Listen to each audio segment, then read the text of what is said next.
What's up, everybody? It's December, and we're talking our top 5 fisheries in Washington State to go check out. And we're going to start with number 5 right now. That is winter flounder and crabbing again. Honestly, it's still kicking, and it's still going.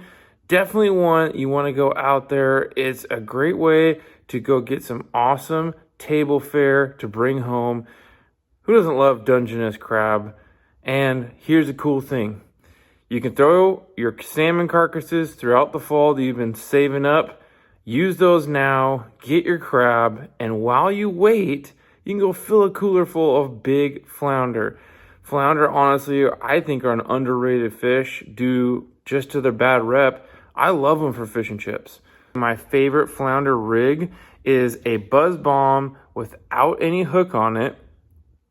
You then have a sabiki rig with 2 shrimp flies above it, barbless hooks, good to go, and that will get you all you need for a limit cooler full of flounder, and then go pick up your pots for some tasty crab. That's number 5. Number 4, we're back at squid fishing. This is typically when we start to really hit the peak of our run, so it's going to start really happening soon. The Seattle area, Port Townsend, seems to be a little bit better this time of the year for the most part. So that's where you want to concentrate most of your efforts towards. And let me tell you, when you can find the schools of squid, it's an absolute blast. I love doing it, and I'm really getting the boat ready now to go try it myself down south and explore the difference of being away from a pier. The pier is great because it's an opportunity for everybody, but having the boat means you can go find the squid. So that's what I'm super excited about, and I'm going to be showcasing that to you guys.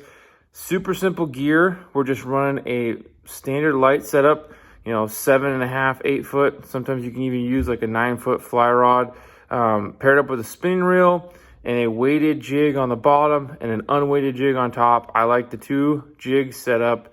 Very simple, straightforward, and it gets the job done. Very simple, but fun, because who doesn't love calamari, right? That's number 4.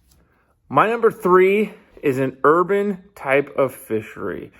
It is local trout, but not just any trout. We're going after cutthroat trout. Some of these are going to be your residentials. Some of them are going to be your sea runs. It's really cool to be able to find some lakes that have combinations of both, ranging from 14, 15 inches to over 20 plus. You can really get some fun and really nice fish trolling this way, doing kokanee rods, small dodgers, spinners.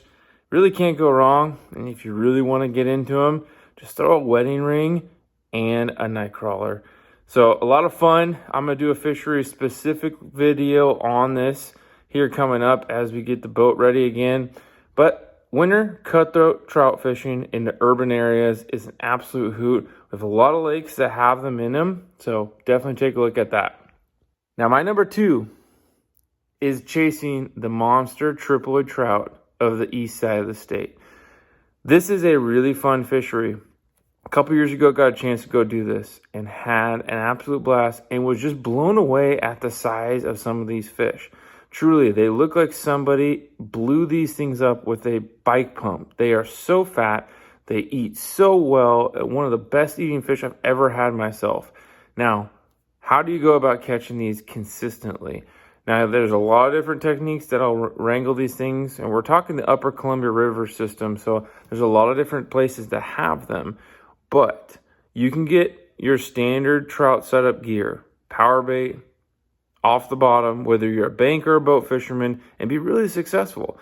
We also got some on jigs, and you can also run plugs, spinners, a lot of different ways you can go about getting them, but don't forget having bait as a backup. It definitely saved our trip when I was there and had a hoot being able to bring home probably the biggest trout bag limit of my life, honestly. But you can't argue with the way those things eat. That was so much fun. And that's definitely my number 2, only because my number 1 is the joy of steelhead fishing. Yes, number 1 again is going to be steelhead because December is hatchery steelhead. As limited our opportunities are, it still is the peak of our run. Near more of the end of the month, but we're getting these first couple storms that are going to bump the river levels up. When that thing drops, there will be the first signs of our winter steelhead fishing available. And this is where you're going to get out standard gear. For me, at least, I got my float rod that I can vary between jigs or beads or bait if I really wanted to, or I'm going to have my hardware rod. Wicked lures, spoons, doesn't matter. They're all going to be sitting on my bag, ready to rock and roll. Steelhead fishing is going to be always near and dear to my heart. So it's my number one. Let me know what you guys think. What's your top 5 right now? We're in December now. Temperatures are not super cold yet. We had a little stretch of that, but pretty mild, and we're about ready to get some of that winter rain as it's going to fluctuate the river levels. But let me know what you guys think. What do you guys do during this time of the year? Do you put your boats away, or do you go out and play? Let me know, and we'll catch you on the next one. Tight lines and fish on!